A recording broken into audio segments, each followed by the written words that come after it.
चलो भाई। तो देखो अब अपन ने जो अपने यूनिट पढ़ रहे थे, यूनिट नंबर जो थर्ड अपन ने पढ़ी है, उस यूनिट नंबर थर्ड में सेल कंप्लीट कर लिया, सेल साइकिल कंप्लीट कर लिया। अब अपन बात करते हैं इसके अंदर बायोमोलिक्यूल की। अब देखो बायोमोलिक्यूल की जब अपन बात करते हैं तो उसके लिए पहले कुछ चीजें जो हैं वो समझ लो कि ताकि अपने इसका कंसेप्ट बन जाए। देखो नाम से समझ में आता है, देखो यहाँ पे दो वर्ड लिख रखे हैं, एक तो है बायो और एक है मॉलिक्यूल। मॉलिक्यूल का मतलब आप केमिस्ट्री में पढ़ चुके हो। अब ऐसे मॉलिक्यूल जो क्या करे, किसी भी लिविंग कंपोनेंट के फॉर्मेशन के अंदर क्या करते हैं, काम में आते हैं। उन उस तरीके के मतलब जो ऑर्गेनिक कंपोनेंट या ऑर्गेनिक मॉलिक्यूल्स को अपन क्या बोलते हैं, बायोमोलिक्यूल बोलते हैं। तो इसको समझाने के लिए अपन एक बात करते हैं, यहाँ पे अपन पढ़ेंगे क्या क्या चीज। बेसिकली तो अपन को आज जैसे इसके अंदर इंट्रोडक्शन ही पढ़ेंगे इसका, कि बायोमोलिक्यूल है क्या, कैसे बनते हैं और किससे सिमिलर होते हैं, वो सब चीज। जैसे मान लो कि आपको सिखाने के लिए यहाँ पे एक सेल है, ठीक है।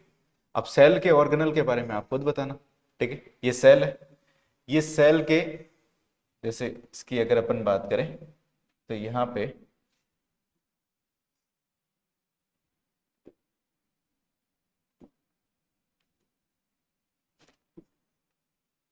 ये सेल का न्यूक्लियस, ठीक है, ये रहा सेल। अच्छा, न्यूक्लियस के अंदर क्या क्या चीजें प्रेजेंट होती है, न्यूक्लियस के अंदर क्या प्रेजेंट होता है अगर अपन बात करते हैं तो न्यूक्लियस में क्या होता है, क्रोमोसोम्स होते हैं।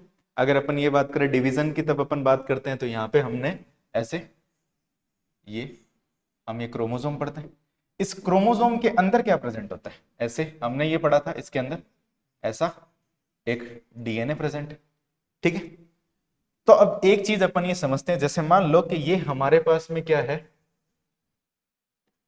न्यूक्लियस है। और इस न्यूक्लियस के अंदर की अगर अपन ये बात करें तो इस न्यूक्लियस के अंदर प्रेजेंट है क्रोमोसोम, ठीक है। जैसे मान लो कि ये जो है क्रोमोसोम है, और इस क्रोमोसोम के अंदर की तरफ हमारे पास में प्रेजेंट है ये इसका जेनेटिक मटेरियल, जिसको अपन क्या बोलते हैं, डीएनए। इस क्रोमोसोम के अंदर क्या प्रेजेंट है, डीएनए। अब डीएनए की फुल फॉर्म क्या होती है, deoxy ribo nucleic acid, deoxy ribo nucleic acid. अब जैसे कि अगर अपन ये बात करें कि यहां पे इस डीएनए की जब अपन बात करते हैं तो डीएनए का हमारे को किस तरीके से मिलता है, डबल स्टैंडर्ड स्ट्रक्चर होता है, जैसे कि हमने ये पढ़ा था, इस तरीके का स्ट्रक्चर होता है।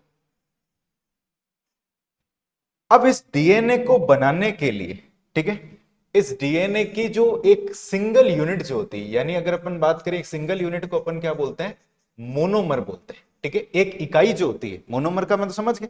यानी मान लो कि अपन ने एक एग्जांपल की अपन बात करते हैं, जो अपन बात करते हैं एक ट्रेन, ट्रेन की अपन जब बात करते हैं तो ट्रेन कब बोलते हैं अपन, ट्रेन के अंदर जब ऐसे सेम टाइप के डब्बे, जब मल्टीपल डब्बे आपस में जुड़ जाते हैं तो एक लॉन्ग चेन की तरह स्ट्रक्चर बन जाता है। वैसे ही जब अपन ये बात करते हैं कि अपन ने एक चीज, आपने एक चीज सुन रखी होगी, अपन ये बोलते हैं स्टार्च की अपन बात करते हैं, स्टार्च भी एक तरह का कार्बोहाइड्रेट जिसमें अपन बोलते हैं ग्लूकोज के मॉलिक्यूल जुड़े होते हैं।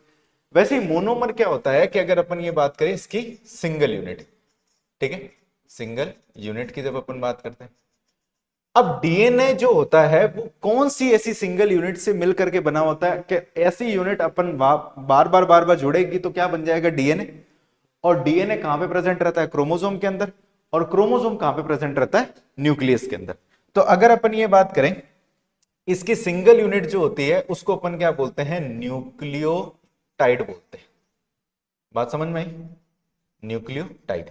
और न्यूक्लियोटाइड की अगर अपन ये बात करें तो न्यूक्लियोटाइड जो होता है, हम आगे सीखेंगे भी सही, दो चीजों से मिलकर के बना हुआ होता है। एक होता है न्यूक्लियोसाइड प्लस कौन सा, फॉस्फेट या फिर फॉस्फोरस मान लो, ठीक है भाई, न्यूक्लियोसाइड और फॉस्फोरस।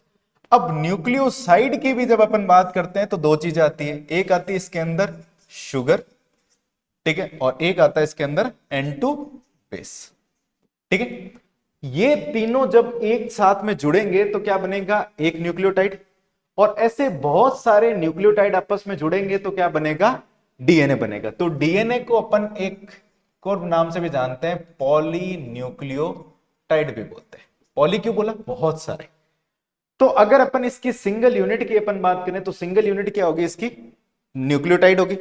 तो अगर अपन ये लेवल की अपन बात करें तो इसके अंदर ये फर्स्ट लेवल, ये इसका सेकंड लेवल, ये इसका थर्ड लेवल, और थर्ड लेवल कहां पे प्रेजेंट होता है? सेल के अंदर। तो सेल जो है ये इसके अंदर अपन ये बात करते हैं, इसको अपन फोर्थ लेवल बोल सकते हैं, ठीक है। और आप ये ध्यान रखना कि ये न्यूक्लियस और क्रोमोसोम एक ही चीज है, मतलब न्यूक्लियस के अंदर ही क्रोमोसोम प्रेजेंट है, तो इसको अपन क्या बोलेंगे? इसको अपन थर्ड लेवल बोलेंगे, ठीक है।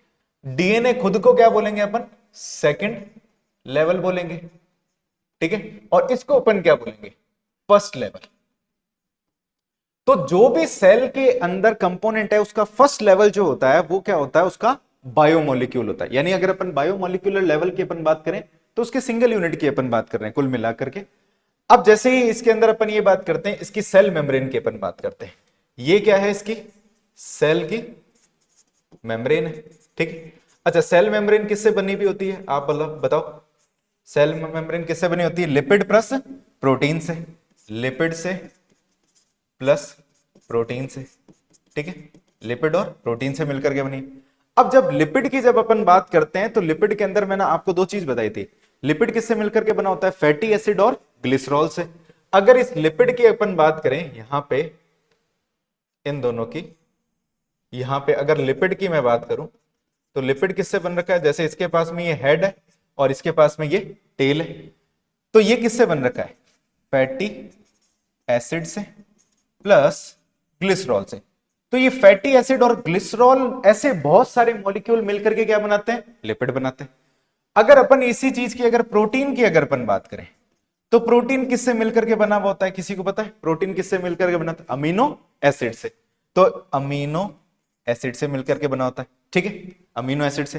तो ऐसे बहुत सारे अमीनो एसिड, जब n number of amino acid जुड़ेंगे तो क्या बनेगा? हमारे पास में प्रोटीन बनेगा। और जब n नंबर ऑफ लिपिड, या लिपिड के अंदर भी अपन एक ग्लिसरॉल मॉलिक्यूल और ग्लिसरॉल मॉलिक्यूल के साथ में एक फैटी एसिड की चेन जब जुड़ जाएगी तो क्या बना लेगा? हमारे पास में लिपिड बना लेगा। तो इसकी क्या होगी? ये हमारे पास में एक मोनोमेरिक यूनिट होगी। इसका फर्स्ट लेवल हो गया एक तरीके से, ये इसका सेकंड लेवल हो गया, ये इसका थर्ड लेवल हो गया। और ये थर्ड लेवल खुद कहां पे प्रेजेंट है? एक सेल के अंदर प्रेजेंट है। तो इतनी बात समझ में आई, ये चीज रहती है। फिर अगर अपन ये बात करें कि इसके बाहर अगर मान लो कि हम सेल वॉल बना लेते हैं, ठीक है। ये जैसे मान लो कि हमने क्या करा, यहां पे ऐसे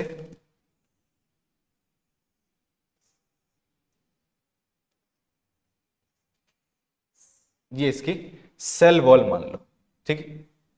अब इस सेल वॉल की अगर अपन बात करें तो आप लोग मेरे को बताना कि ये इसका सेल वॉल है। अच्छा, सेल वॉल किससे मिलकर के बना हुआ होता है? सेलुलोज, हेमीसेलुलोज, पेक्टिन और प्रोटीन। लेकिन मैक्सिमम कंपोनेंट क्या होता है इसके अंदर? सेलुलोज। तो इसकी अगर अपन बात करें तो इसके अंदर क्या होता है? सेल्यूलोज होता है। अब सेल्यूलोज की जब अपन बात करते हैं तो सेल्यूलोज क्या होता है? एक तरीके का पॉलीमर है, ठीक है ना। किसका पॉलीमर? ग्लूकोज का पॉलीमर होता है। तो इसकी अगर अपन ये बात करें तो इसकी जो मोनोमेरिक यूनिट होती है वो क्या होती है? ग्लूकोज। अपन स्ट्रक्चर भी समझेंगे इसके अंदर। इसका हेक्सागोनल स्ट्रक्चर होता है इसके अपने पास में, जब अपन क्लोज रिंग की अपन बात करते हैं तो कुल मिलाकर के ये सेलुलोज होता है। अब जैसे मान लो कि ये सेलुलोज का एक कंपोनेंट है, हमने ऐसे पढ़ा था कि ऐसे बहुत सारे सेलुलोज आपस में क्या करेंगे? ऐसे, मतलब ग्लूकोज के मॉलिक्यूल आपस में ऐसे मिलते जाएंगे और इस तरीके से क्या बन जाता है? हमारे पास में एक स्ट्रक्चर बन जाता है जिसको अपन क्या बोलते हैं? सेलुलोज बोलते हैं।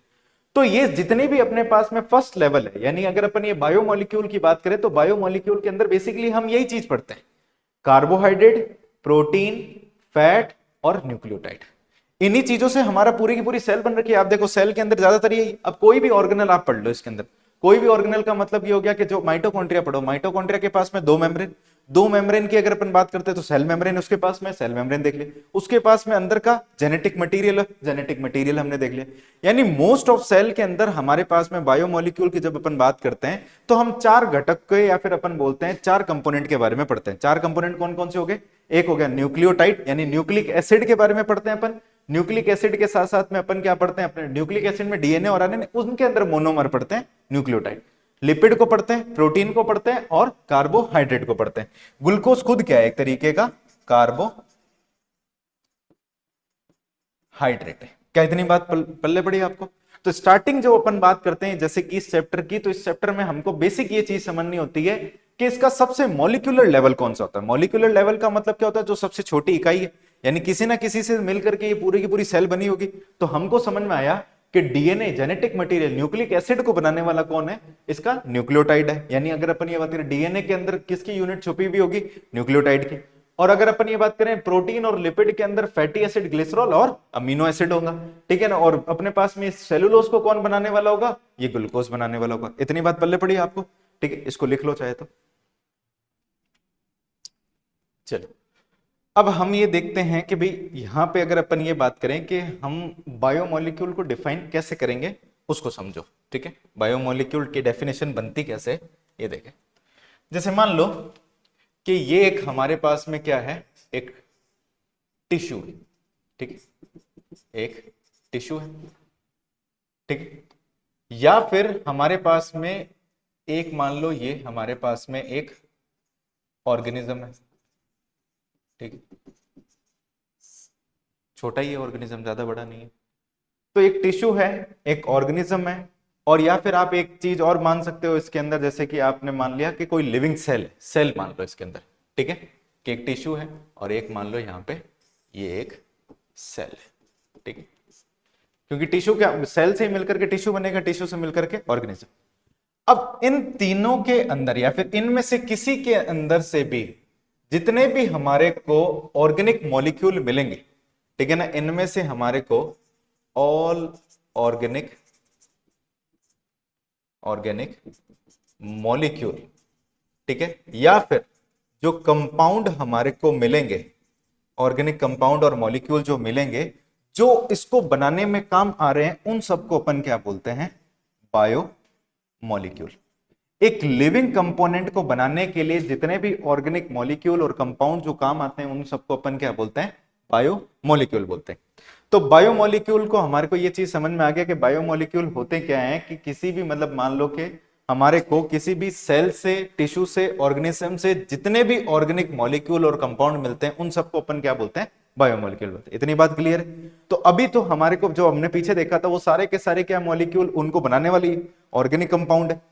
तो अब सवाल ये पूछा जाता है कि जब मान लो कि किस तरीके से फॉर्मेशन होता है। आपने केमिस्ट्री में एक चीज पढ़ रखी है, एटम, एटम से क्या बनता है, मॉलिक्यूल, मॉलिक्यूल से क्या बनता है,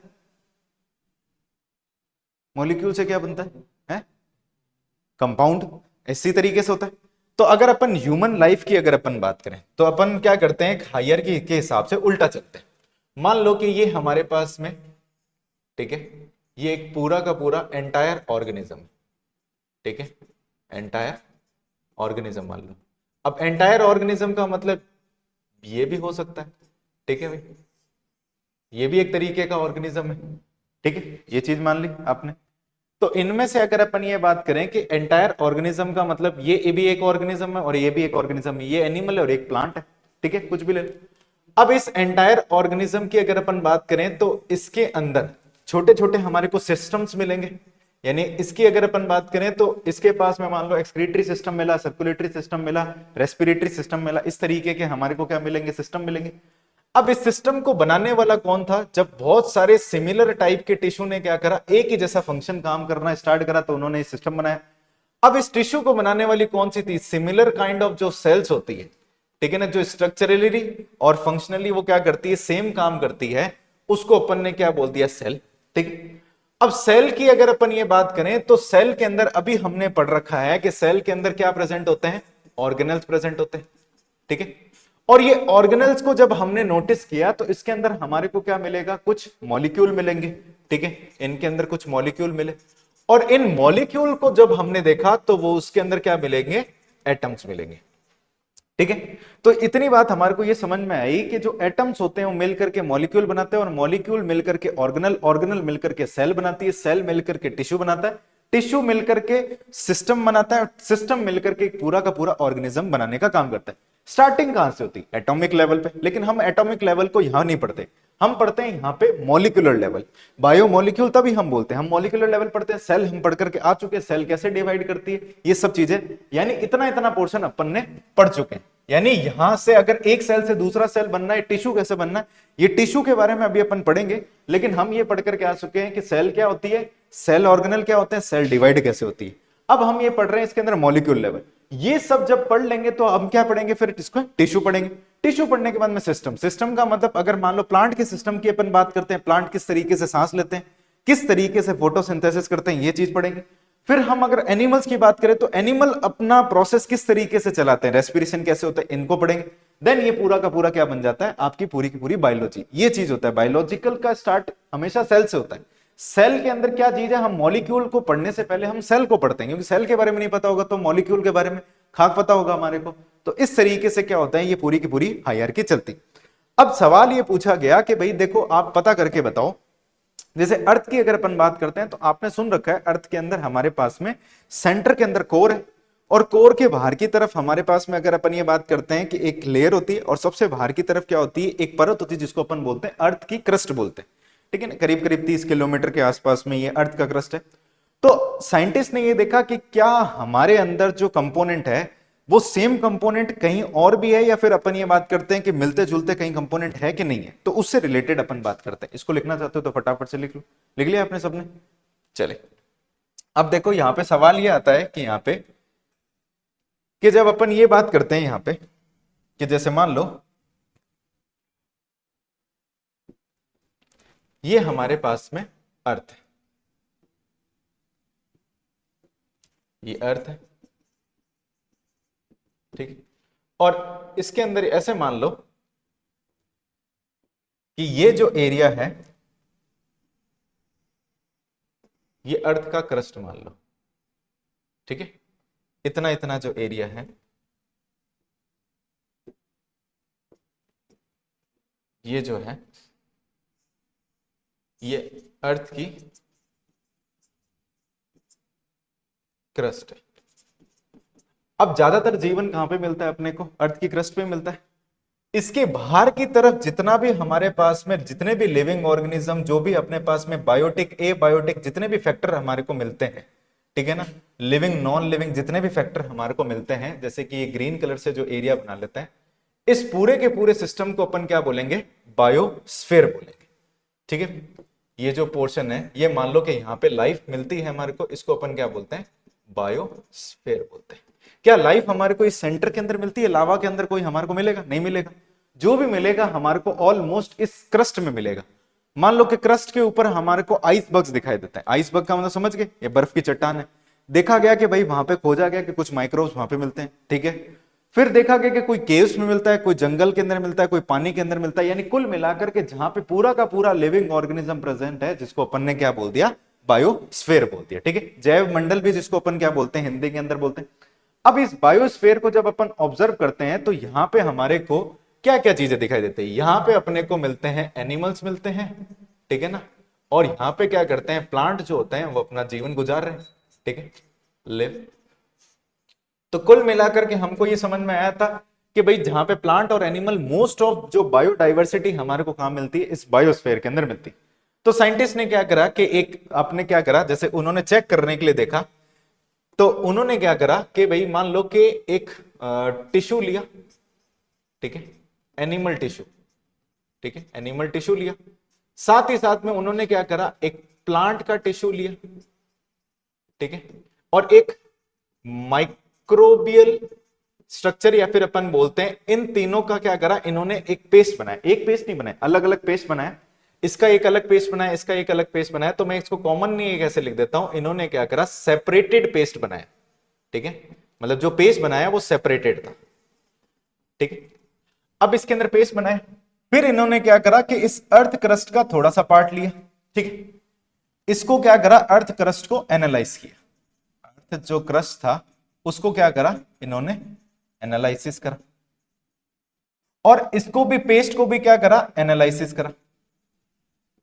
और एनालिसिस करने के बाद में यह नतीजा पहुंचा कि यहां पे कार्बन, हाइड्रोजन, ऑक्सीजन और नाइट्रोजन का जो कंपोजिशन है, कंपोजिशन या फिर यहां पे भी कार्बन, हाइड्रोजन, नाइट्रोजन और ऑक्सीजन मिलते हैं, और यहां पे भी आपको क्या मिलते हैं, कार्बन, हाइड्रोजन, नाइट्रोजन और ऑक्सीजन।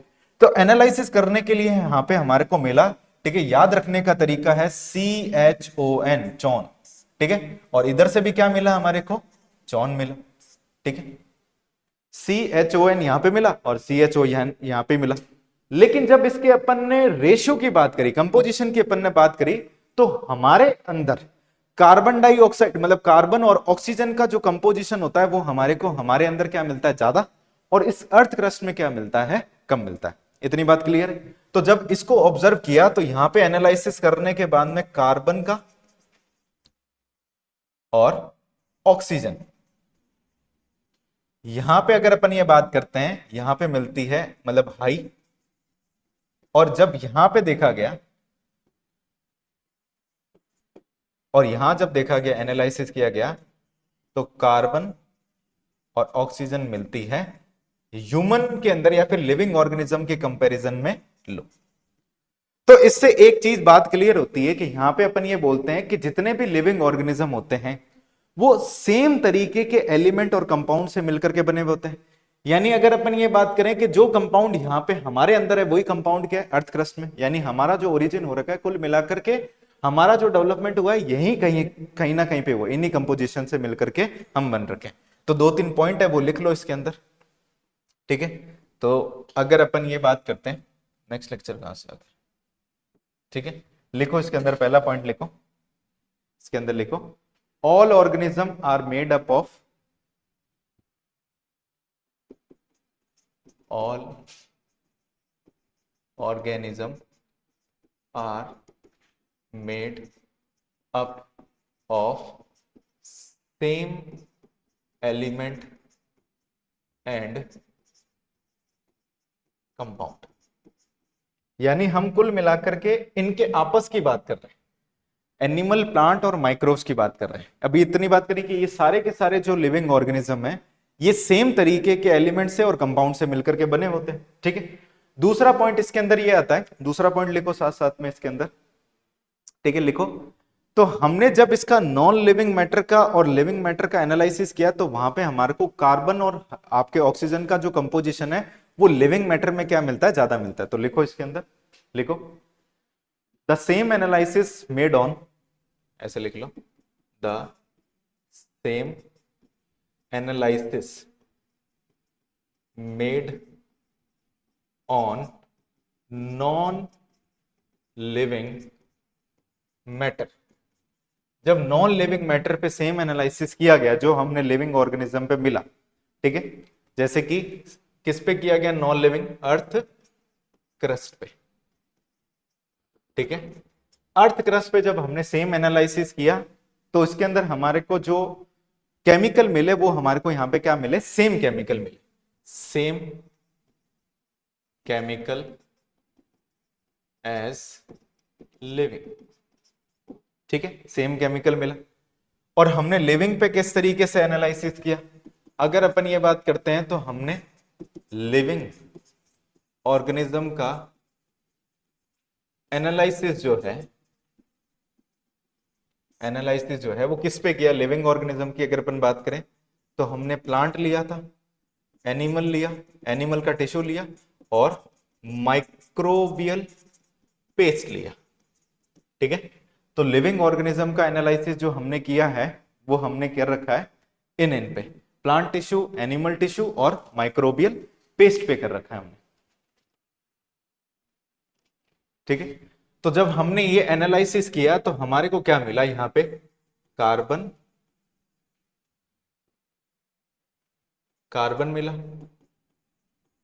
हाइड्रोजन मिला, ऑक्सीजन मिला और नाइट्रोजन, ये जो हुए हमारे को ऑब्टेन्ड हुए, ठीक है भाई। इतनी बात समझ में आ गई, ये हमारे को क्या मिले, ऑब्टेन मिले।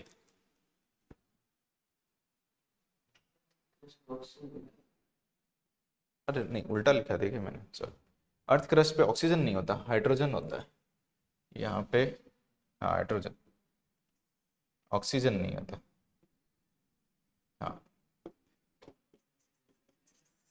है,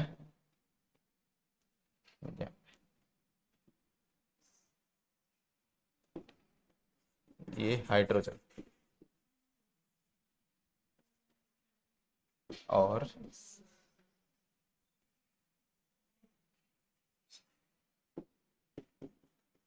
हाइड्रोजन, ठीक है, ये सब चीजें हमने देखी।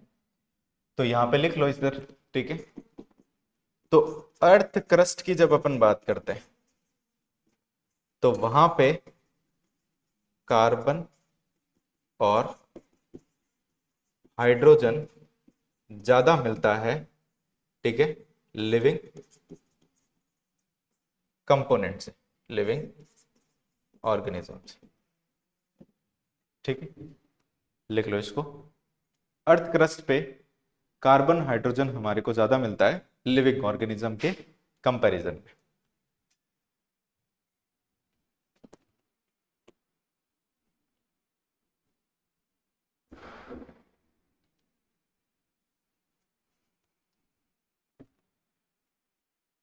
ठीक है, तो अब ये जो अपने पूरा का पूरा पोर्शन पढ़ रहा है, ये जो इंट्रोडक्टरी पोर्शन है इसका, इंट्रोडक्टरी पोर्शन के अंदर मतलब अपने को ये चीज देखनी होती है कि कैसे बायोमोलिक्यूल क्या चीज होता है, किस तरीके से अपन ने सबसे पहले ये जो बात करनी स्टार्ट करी बायोमोलिक्यूल की, हमने बायोमोलिक्यूल को किससे कंपेयर करने का स्टार्ट, मतलब हमने हमारे अंदर और अर्थ क्रस्ट को कंपेयर करना स्टार्ट करा, तो यहाँ पे हमारे को ये चीज मिला, यहाँ पे भी हमारे को ये चीज मिला। लेकिन यहाँ पे कार्बन और हाइड्रोजन जो होता है वो हमारे को क्या मिलता है, ज्यादा मिलता है, ठीक है। और यहाँ पे कार्बन और हाइड्रोजन जो होता है वो हमारे को लो अमाउंट मिलता है, वो चेंज कर लेना, ठीक है, मैंने कार्बन और ऑक्सीजन लिखा दिया था, ठीक है, ये मिलता है। फिर जब हमने कौन कौन सी टेक्निक हमने बेसिकली किस चेक कैसे किया, हमने एनालिसिस करा माइक्रोबियल पेस्ट के बेसिस पे, ठीक है ना, माइक्रोबियल पेस्ट लिया, एनिमल टिश्यू लिया, प्लांट टिश्यू लिया और उसको एनालिसिस करके देखा तो हमारे को ये सब चीजें मिली। और जब हमने इसको लिविंग और नॉन लिविंग मैटर को चेक किया गया तो यहाँ पे कार्बन और हाइड्रोजन का जो अमाउंट होता है वो हमारे को अर्थ क्रस्ट में ज्यादा मिलता है और लिविंग ऑर्गेनिज्म के अंदर वो कंपैरिजन में कम मिलता है। अब जब अपन नेक्स्ट अपन पढ़ेंगे तो अपन ये सीखेंगे कैसे अपन एनालिसिस करते हैं, कौन कौन से कंपोनेंट होते हैं वो सब चीजें, ठीक है।